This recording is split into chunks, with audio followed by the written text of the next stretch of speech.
songs of once upon a time slowly reaching on me and it lingers on my mind. Just let somebody love you. I just don't know why.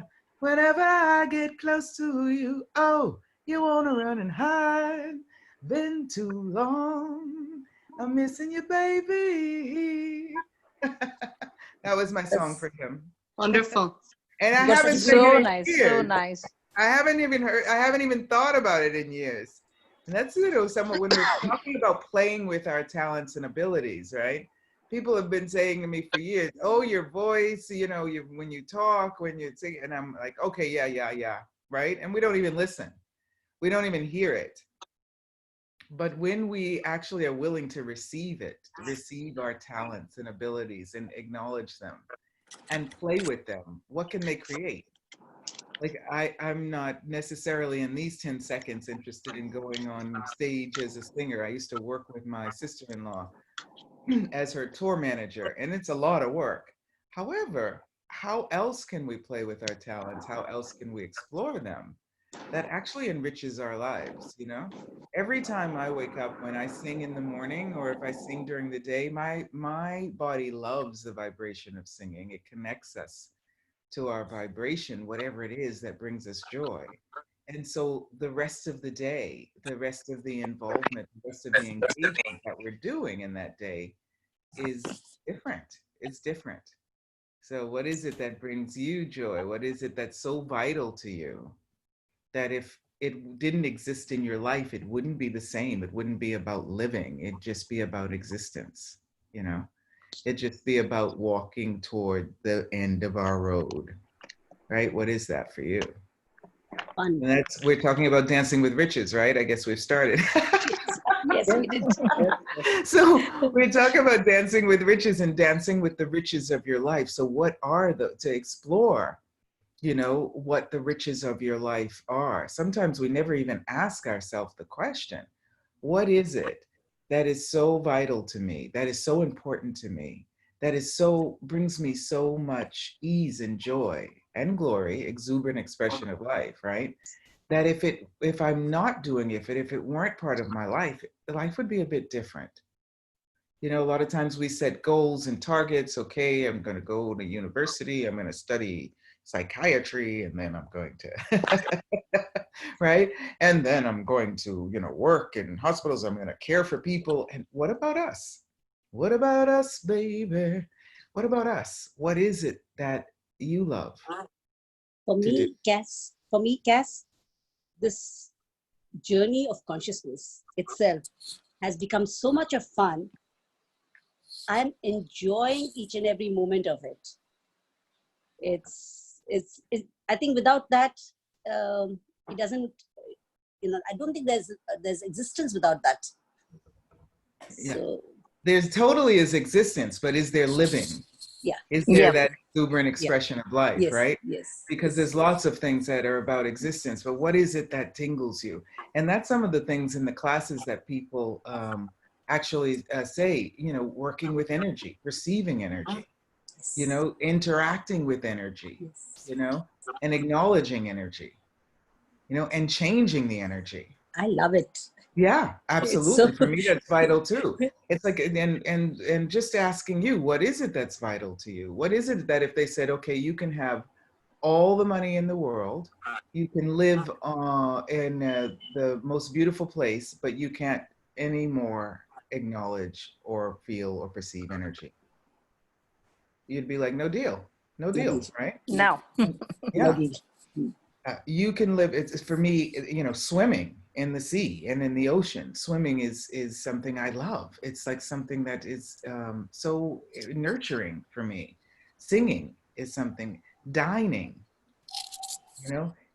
for me, India is like that too. I've got on my ring I got from Kulika.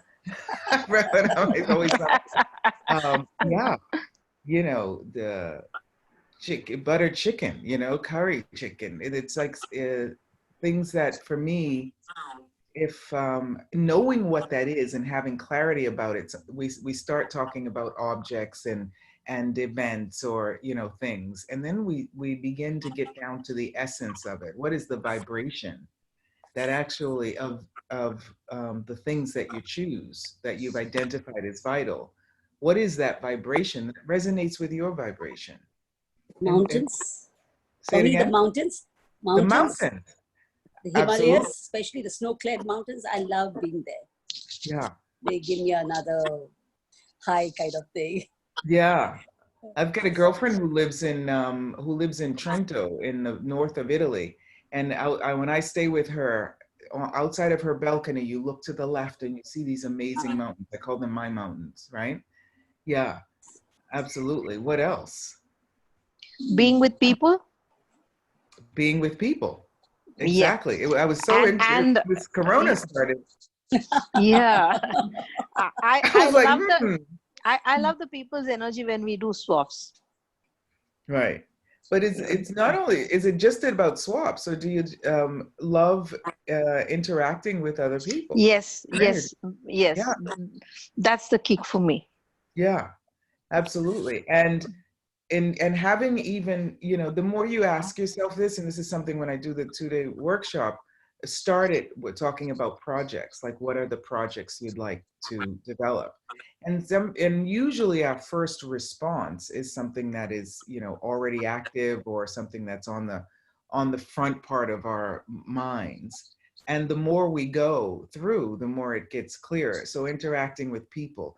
I remember I went to a dinner at one of these, my favorite restaurants in Paris, right? It's a little small restaurant with a owner. I think she is from Morocco. She's French and Moroccan. And the guy that works with her there, her assistant, is an older gentleman, and the cook is so wonderful.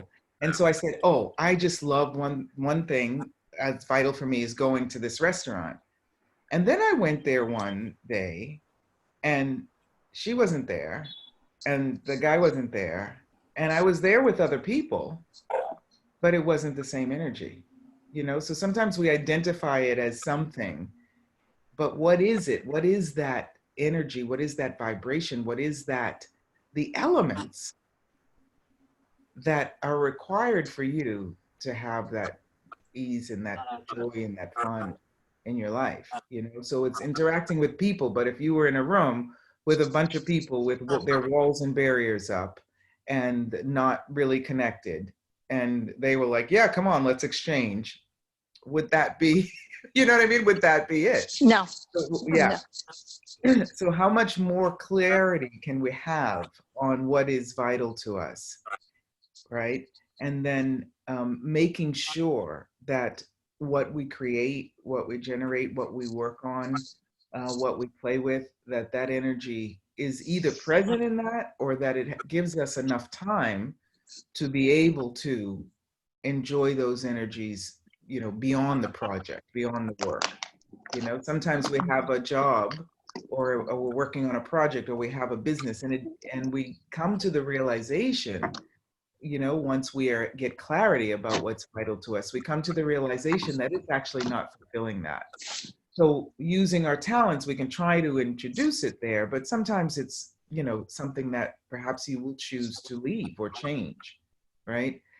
But being aware that if I'm working on something, if I'm in a relationship, if I'm in a business, if I'm doing a job that is not providing me or nurturing me with what I require, I definitely need to make sure I have the time to get that nourishment. Otherwise, I'm not really living, I'm just existing, right?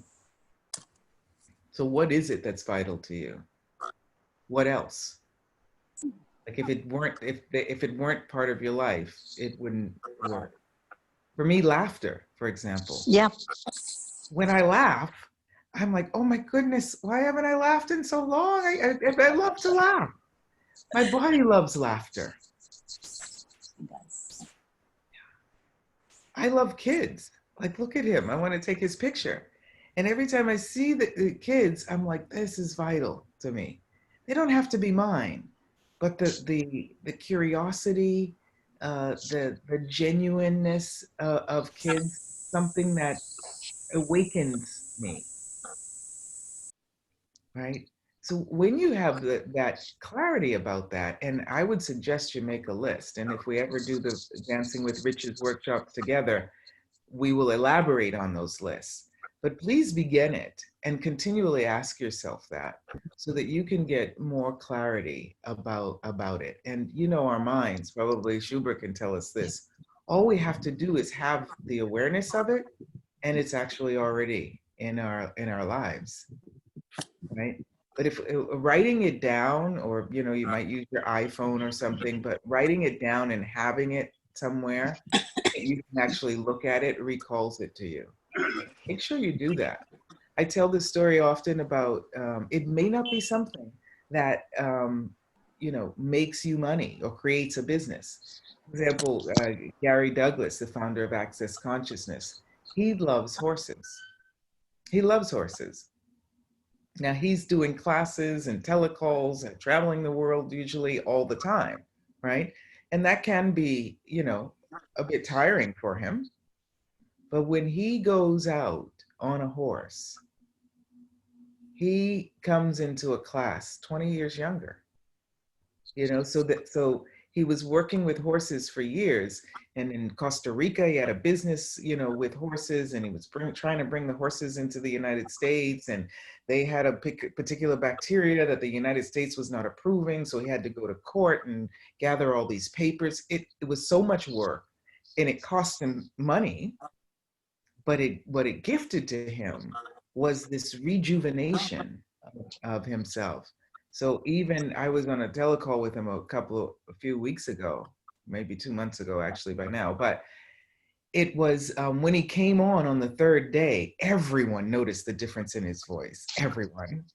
And he said, I just came off the horse for 20 minutes. I couldn't stay on longer, but I was just on a horse for 20 minutes. So how much does that connecting with something that inspires us, that motivates us, actually contribute, whether or not it's our business, contribute to our business and to the ways in which we make money and we do business?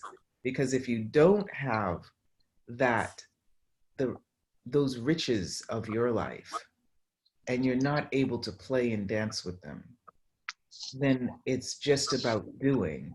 It's not about creating and generating. It's not about movement. It's not about continual exploration. And that's what keeps us desiring to be here and contributing, you know, to others. And also, it allows us to explore what our talents are, you know, what our talents and abilities are that we may not even have acknowledged. A lot of those talents that we have and that that we're born with, that we have always been great at, people haven't been willing and able to receive them.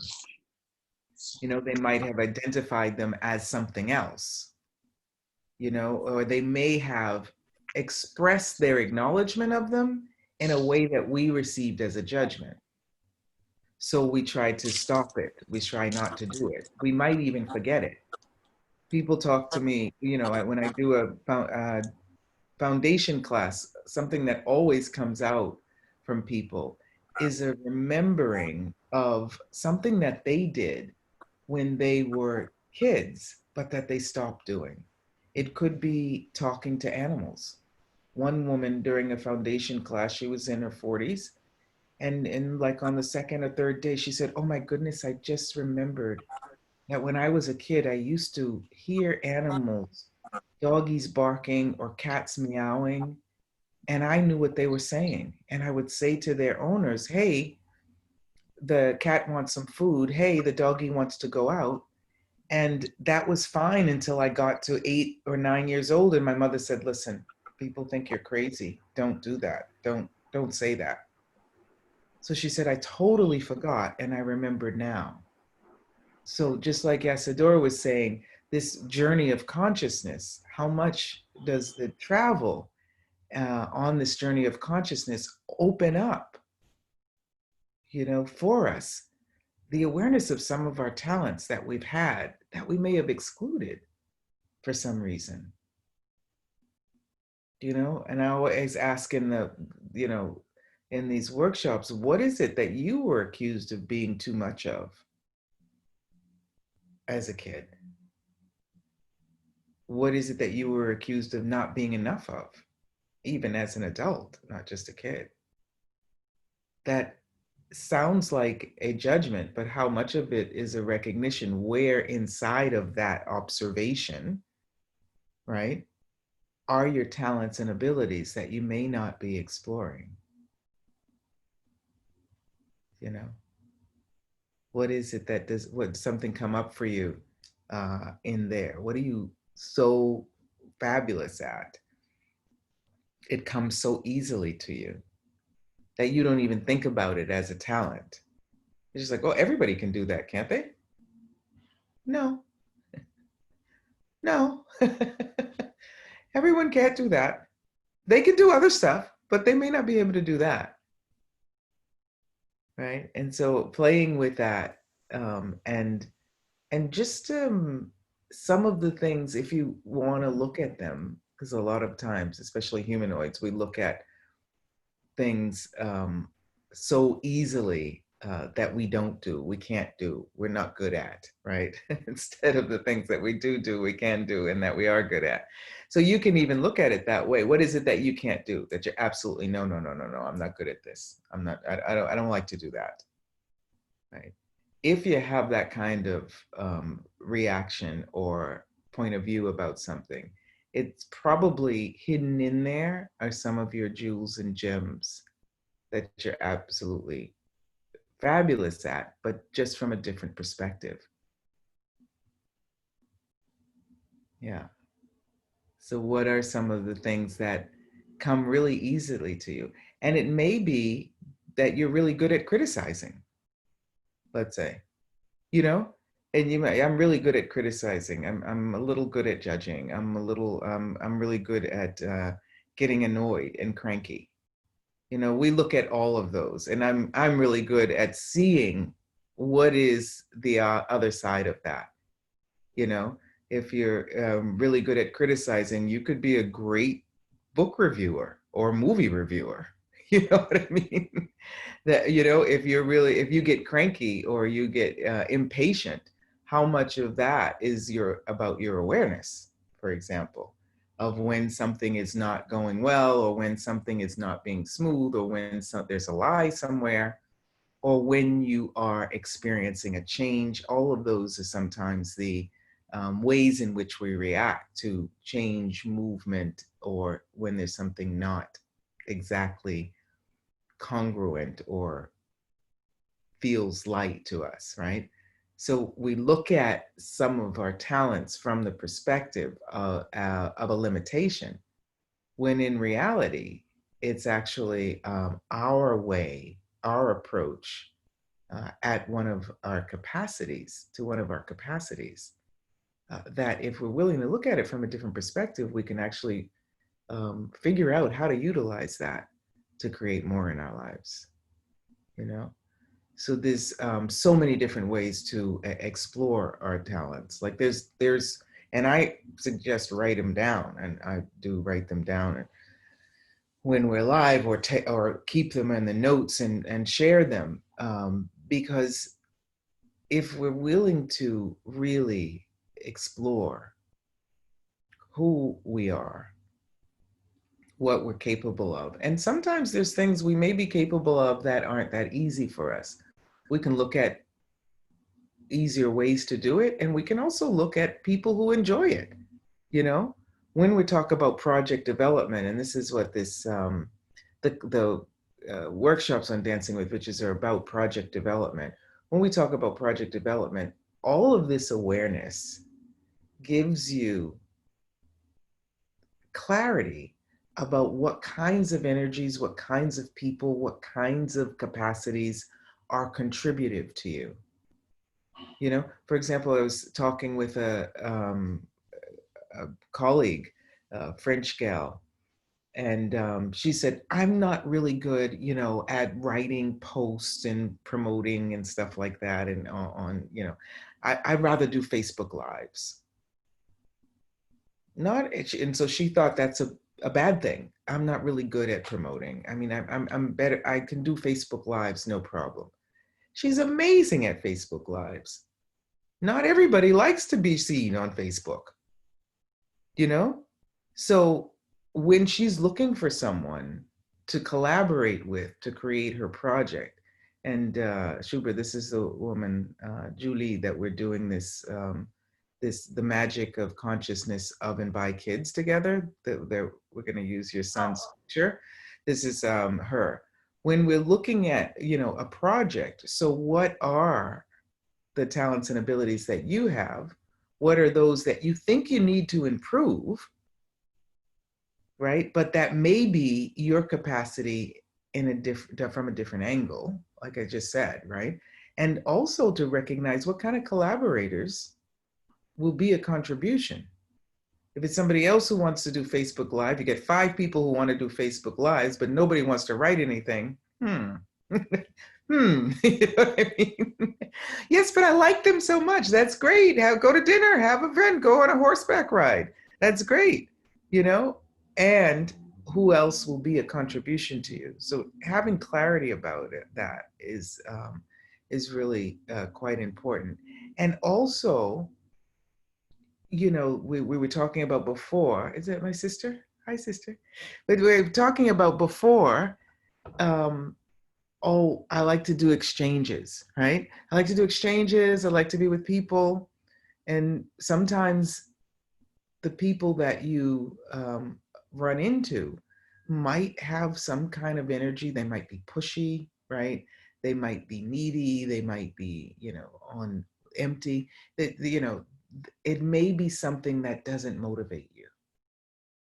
And so knowing what it is that inspires you, that motivates you, and knowing what it is that stops you, and makes you lose your enthusiasm, it's important. It's not a criticism of someone. We're all different. We all have like 0.0001% of something that makes us different, because we're 99.999% the same cells and molecules and blood and space and water in our bodies, right?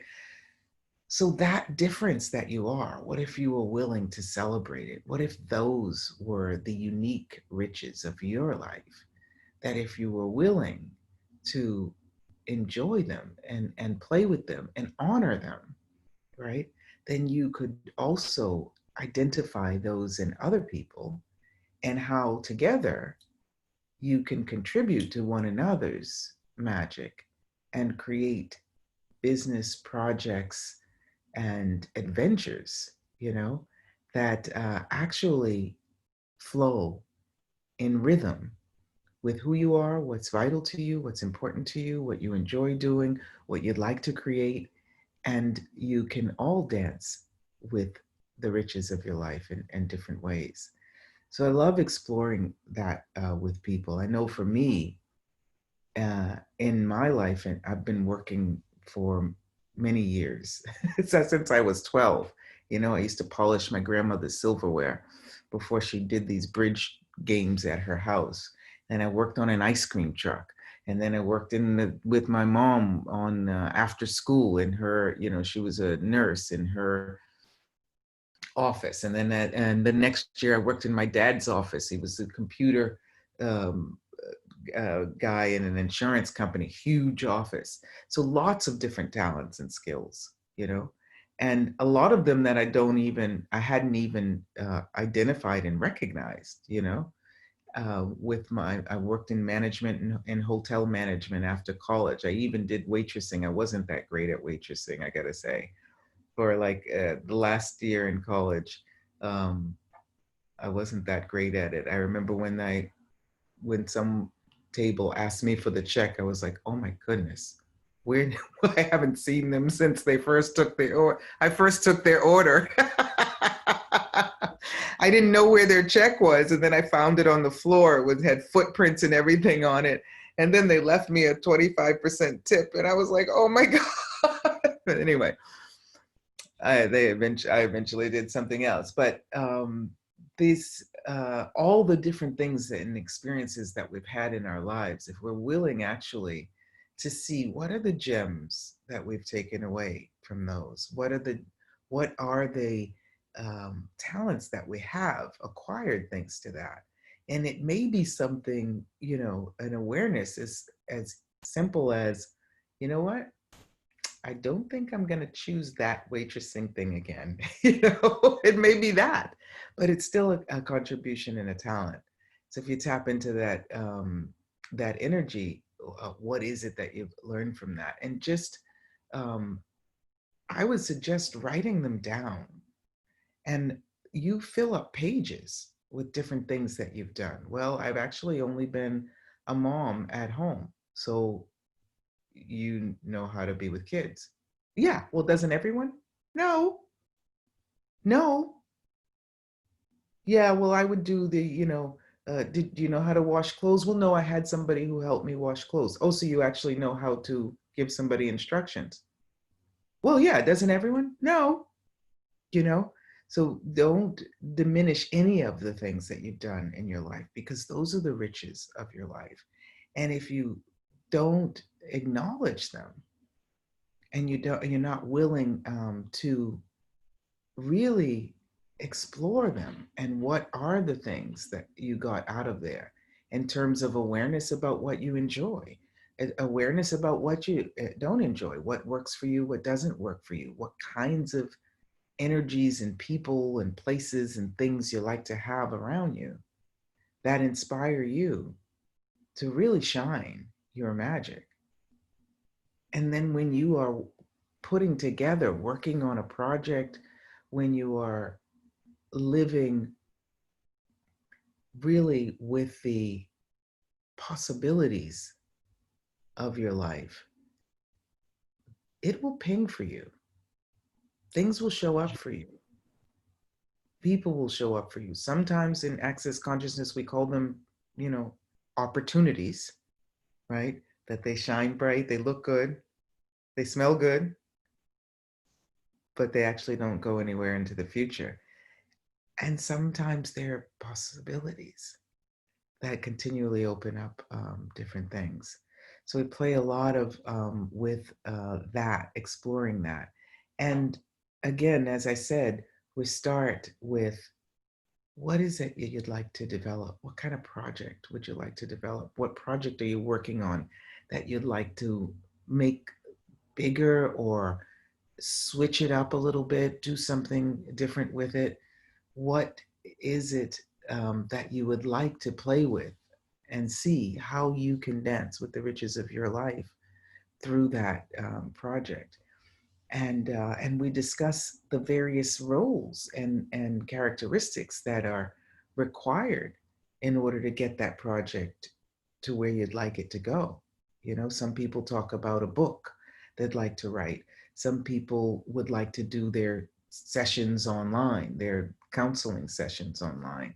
Once it was in Bangalore, in India, that I did a Dancing with Riches class. And there was a woman in the class who wanted to start a school for kids that was a different kind of school than anyone else, And so we talk about, what do you need to start a school? Somebody else, it was my buddy RD and Kieran and a couple of other, they wanted to do a retreat, a retreat, a consciousness retreat with different things, and yoga and meditation and access classes and different things, And somebody else wanted to do an elegant event, evening, dinner and dancing party, And I got to tell you that I often use this example. I've got it. So we play with them. And once we get what people's talents and abilities are, and what is required, what are the characteristics of each person required for a project, we get some clarity about what is it, which of those characteristics, which of those roles do you like? And which of those roles are you like, I absolutely don't want to do this? Like the financial part, don't give me that, because I'm not good with numbers, and I'm not really able to see, a big vision.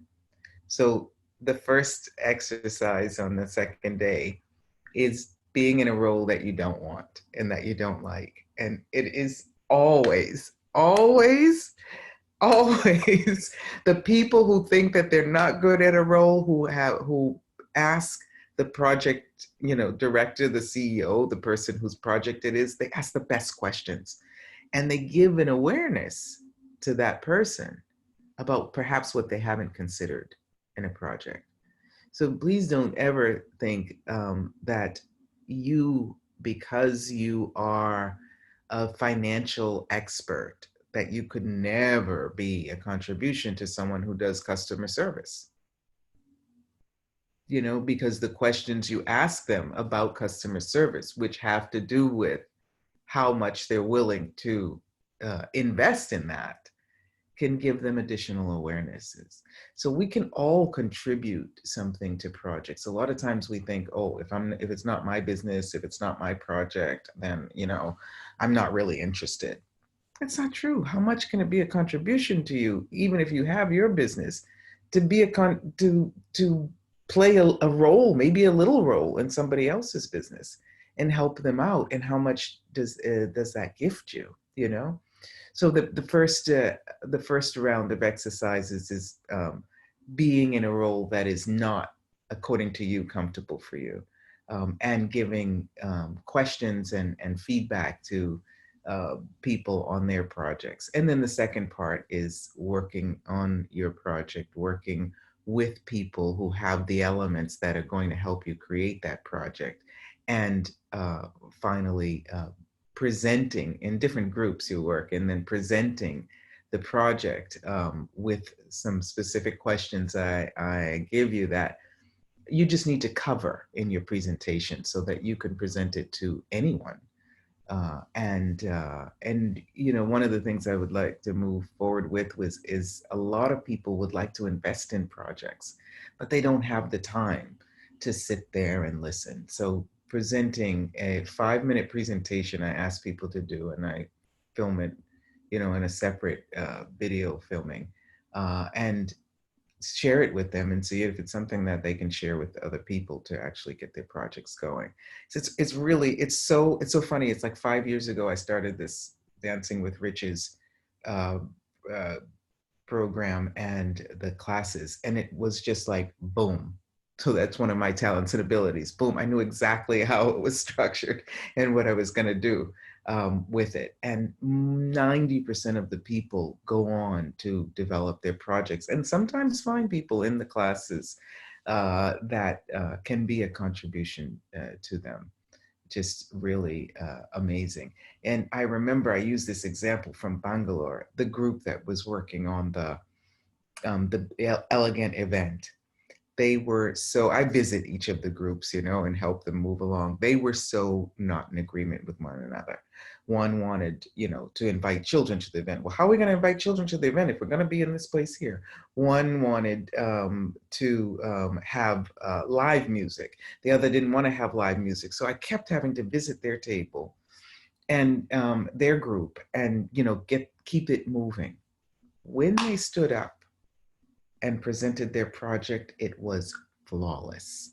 Their presentation was so inviting and clear, and the way they interacted with one another.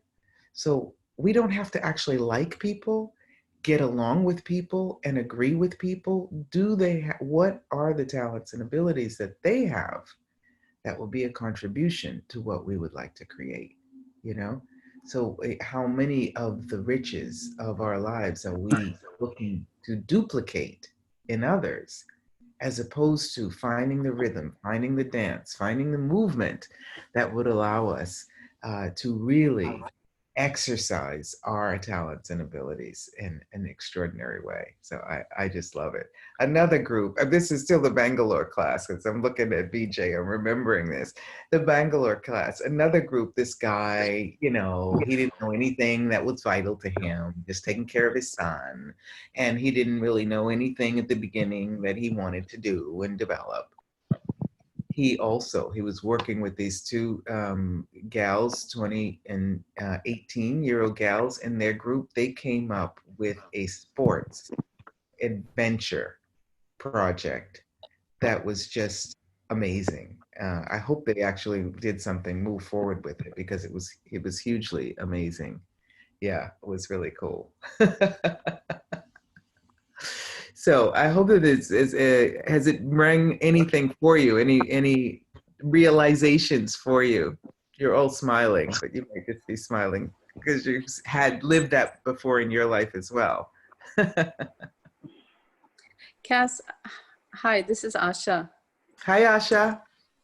Thank you for sharing all this. It definitely got me thinking in different directions. I have a question, which is, what you said about exploring those talents definitely resonates with me. And I think I do need to play with that more and be more playful with that.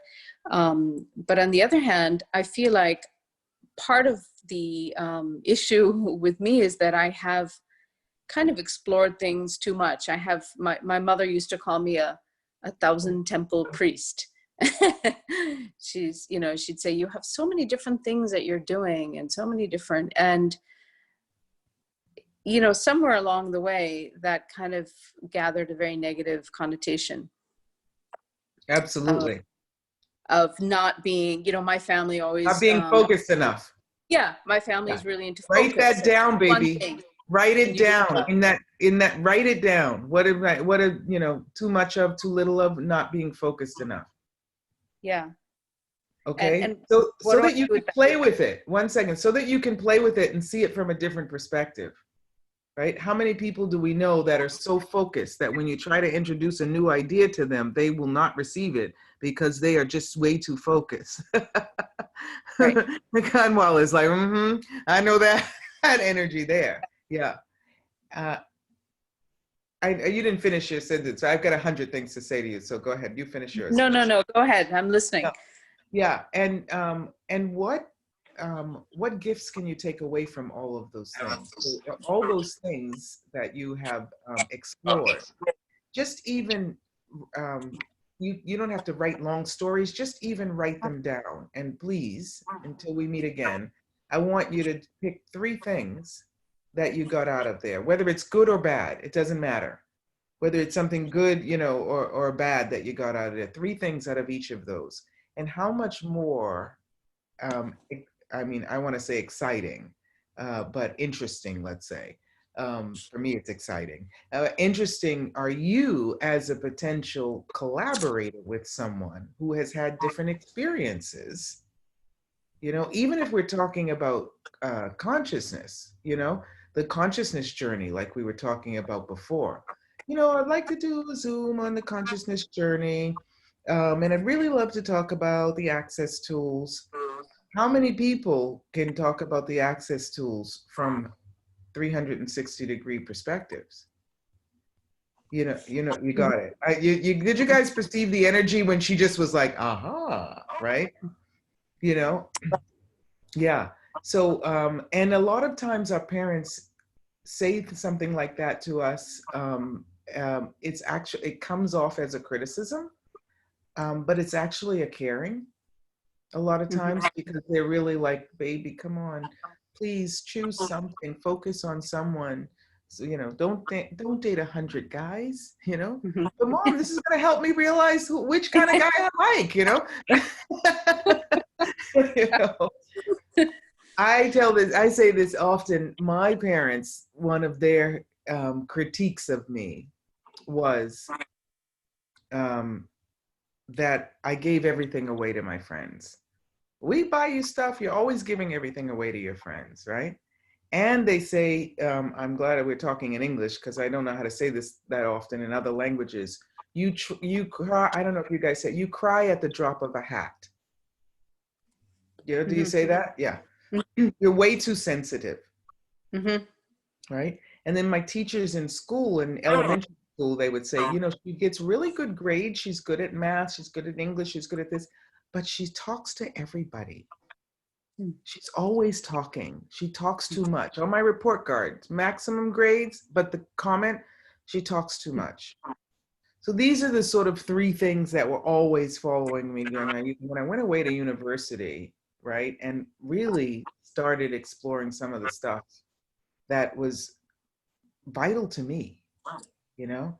And I came home on vacation, and my parents would say, "There you go. You're too sensitive. You're giving everything away to your friends." And I was like, you know what, guys? Those are actually some of the things I love most about me.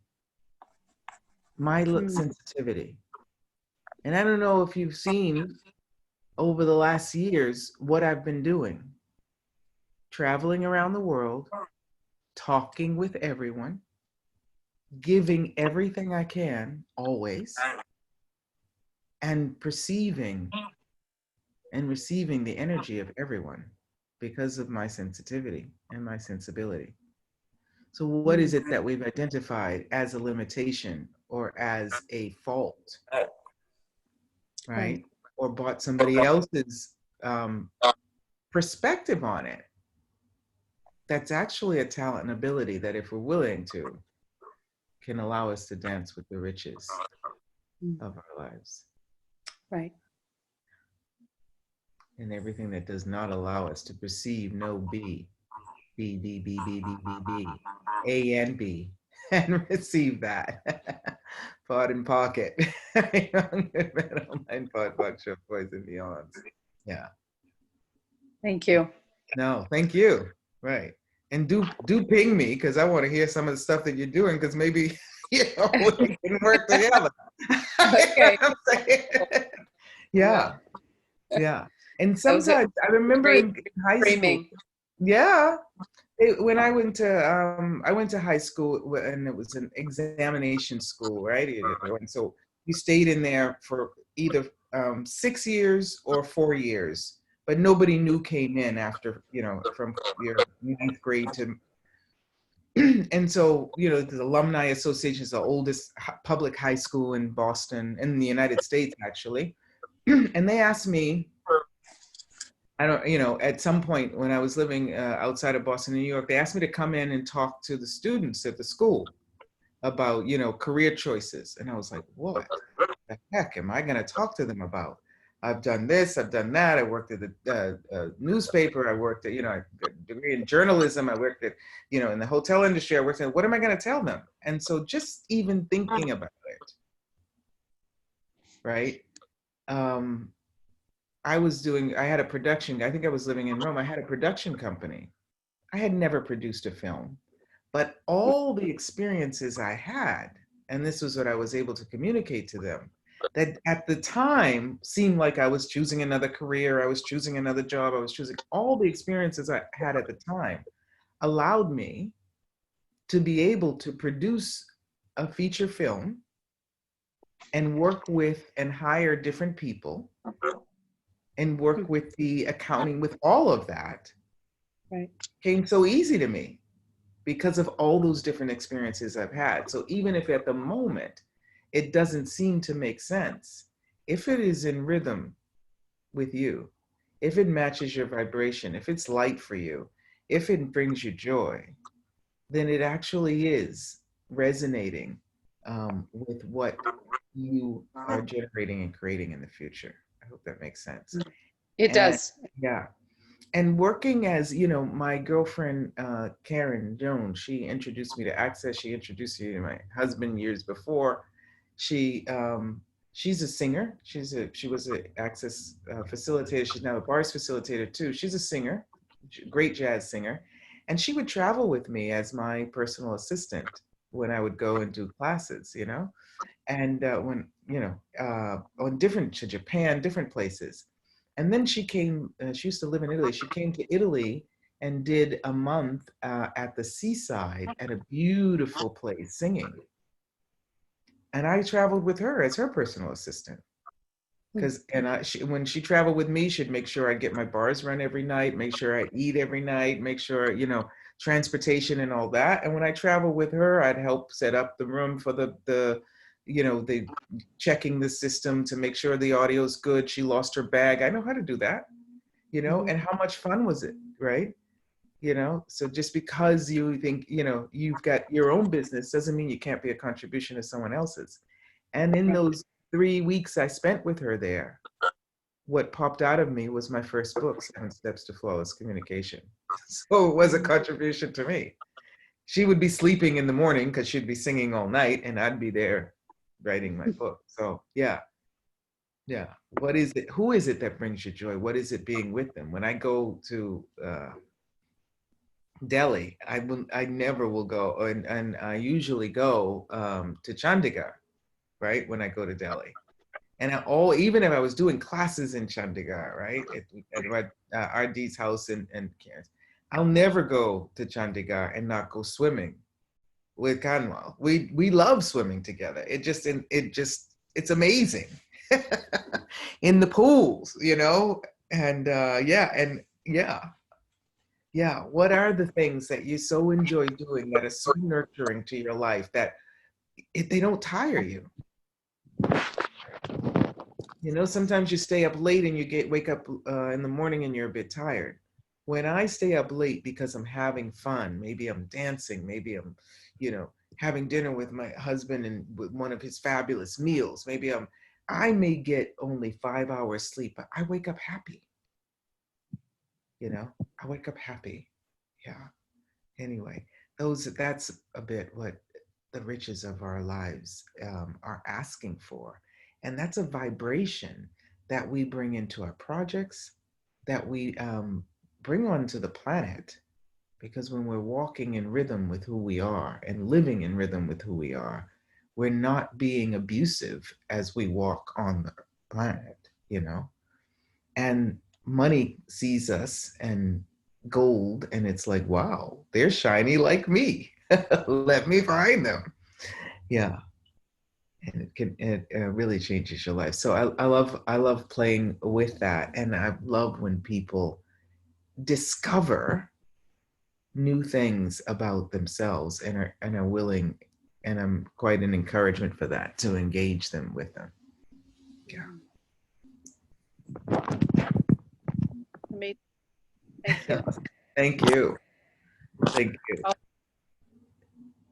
Yes. Hey, VJ, you have something, baby?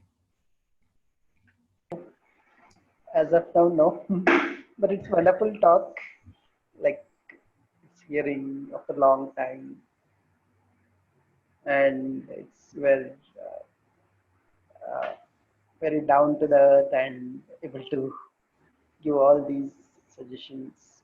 It's helped me a lot in day-to-day activities also. Yeah. Awesome. Awesome. Yeah. So my second book is called Dancing with Riches. Here it is. But it's only in French at the moment.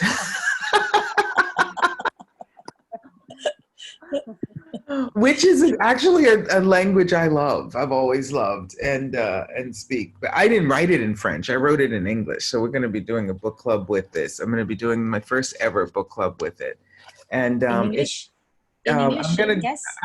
I'm gonna do it in English, and we're gonna have it in French and Italian, and also it's just about how I've discovered. The book is a bit different than the class. It's actually how I discovered and uncovered these riches of my life in each and every area, and I use and I tell people how to use the tools of Access Consciousness.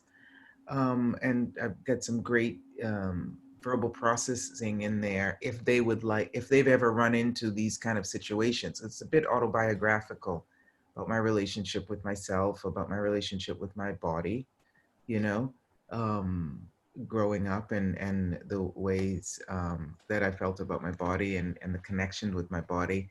And if that resonates with anyone, these are some of the tools you can use to have more ease with that.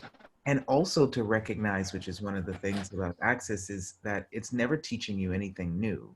It's embodying and empowering you to know that you know already.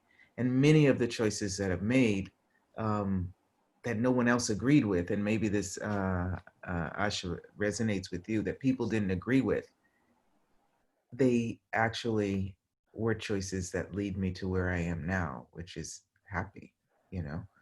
And so how you can utilize and be a little faster maybe than I, the tools to get that. So I'm going to play with it. I am in a book club with it. I only did my first book club with the 7 steps. Yeah, we'll be playing with that a bit. So if you'd like to come and play. Cass, Yes. as usual, you come out with such, insightful, it's daily life, and we get to see what's happening there.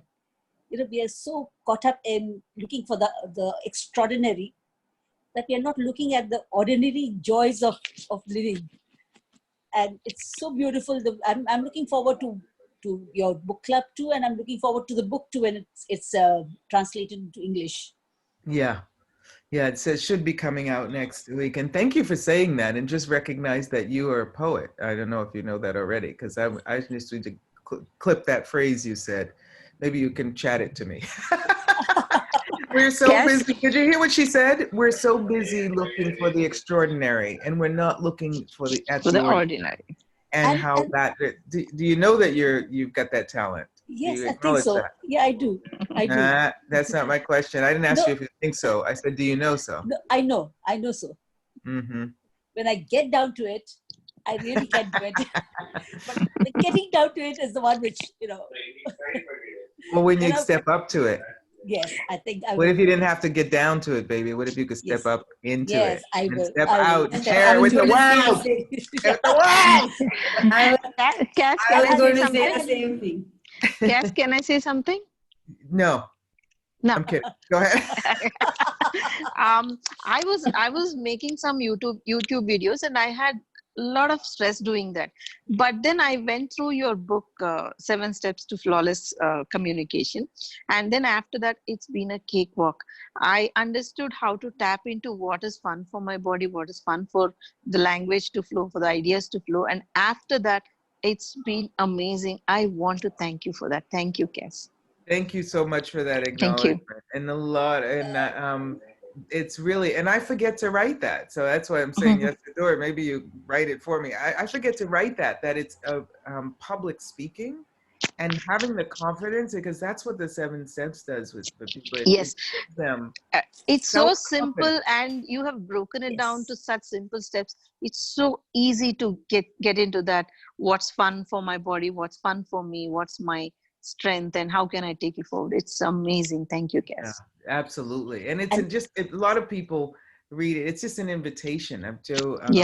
Teachers, if you ever want to, discover, explore teaching and sharing that with other people, let me know, because I have a teacher's program with that. Sure, I would love that, Cass. Thank you. Class, yeah. On June 3rd, on Wednesday, I'm doing, and it'll be, it's a free Zoom about 7 steps to flawless communication with kids. And it's about, accessing kids to the energy of kids and being the invitation for them, especially now, because they are our future. And what if we had also people willing to do that with us when we were kids? Now we use the tools of access to get rid of all that stuff that they put on us. But what invitation can we be to kids? So it's teachers, parents, coaches, speech therapists, caretakers of kids. Just what kind of approach can you be with communication with kids that actually allows them to be their unique brand of magic? And so it's a Wednesday at June 3rd at 7:30 p.m. India time. Yeah. 7:30. Thank you. Indian. 7:30 p.m. India time, 4 p.m. Rome time. Yeah. And we've got it in.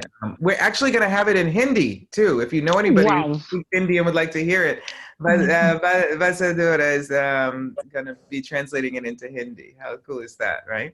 And we have the 7 Steps book coming out in Hindi soon, right? It's already in Hindi. It's just gonna come out. Come on, baby. Come on, baby. You can do it. You can do it. Come on, baby. Come on. What else is possible? It's like natural birth, no cesarean. How do we? What you said about us? Say it again. The link to the June 3rd webinar. Yes. Absolutely. Touching everyone. I can give you that right now. Yeah. Anyone else have something? I was just going to say that about today's class. It was so beautiful. The things that you are in rhythm with are your riches. Yes, exactly. You exactly got it all. Yeah. It's And so the thing that, beautiful. yeah, go ahead. I'm sorry. No, I'm done. No, It's no, just you're not exciting done, me. baby. I know you're not done. Don't ever be done, please. It's that's what creates the joy actually. Absolutely. And when we're being that, and that also, when we're being that, there it is. There's the link in the chat Yeah. for the June 3rd. And it's an hour. And then on the 10th, we'll be doing an intro on that with kids. And there's already 7 Steps teachers that are coaches. They work with kids with special needs. And they've just, a bit like you were saying, Deepa, that after working with the 7 Steps and doing the 7 Steps, their experience with the kids has been just quite different. Yes, yes. And what I would like to really get to, because kids are amazing and fast at that, is what would it take, somebody said that earlier, to have the kids inviting people to let their barriers down, to access their magic and that kind of thing. So yeah, excited about that. So Yeah. yeah, guiding them. So cool. So, and I can I'll share with VJ, and he can share with you guys the really cute invite picture. If you can share it with people, I would be quite grateful. Yeah. Kass, where could we find more information about the facilitator for 7 Steps? You can find that on 7steps.us, or you can find it on my Website? my website, right? And I have a PDF. It's in English, so I can absolutely share that too with you. A PDF Sure. that gives you a run through on that. Sure. Yeah. Would be nice. Yeah. Cool. And thank you so much. Thank you, so much, Cass. Kath. You Love so you. much. Different It's invitation. been amazing. Love Shukriya, you. thank you. Thank you so Love you much. too. Bye-bye. Oh, 1 second. Don't go. Don't go. Don't go. I didn't get a Thank you picture. so much. I didn't get a picture. Please, please. Can I please? Okay, you didn't take a picture. You have to take a picture here. Smile. Smile for the camera. And when you. That's it. Okay. Thank you. Thank you. Bye. Thank you. Bye. Love you. Love you too, my sister. Ciao. Thank you. See you soon. It's Yes. time. It's time for sure. Swim. Yeah.